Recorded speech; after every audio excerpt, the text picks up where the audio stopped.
bầu lau ông cả na po bom Krista ni thu tak le nun na chu sẽ tan ra lian sang hian min dei thin ma se na ging long lal Krista kalung pui nge tak chu ka him na le ka bi na mu ral mo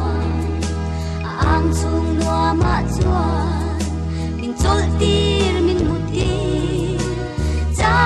tuar ta na thiang lim min trom muang ten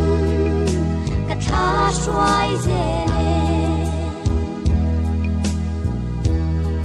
swalin na chim phak lo swalin a khoi thei lo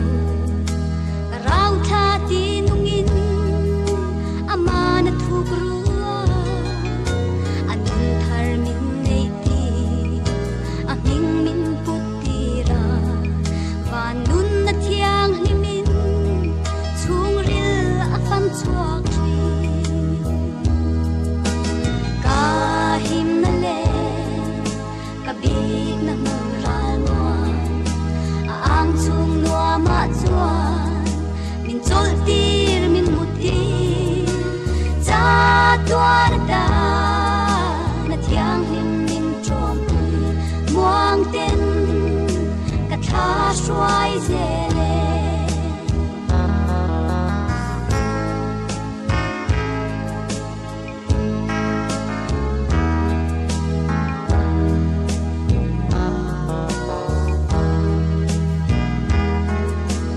changin ama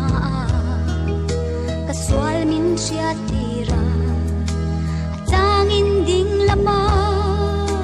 amal so min vurthi changin ve lama soi chiat mi lo tira changin nung lama chelna mi zil tir thi ka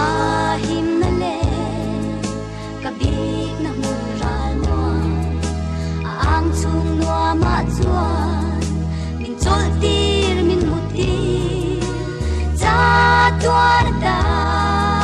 na thiang lim min trom muang ten ka tha swai ze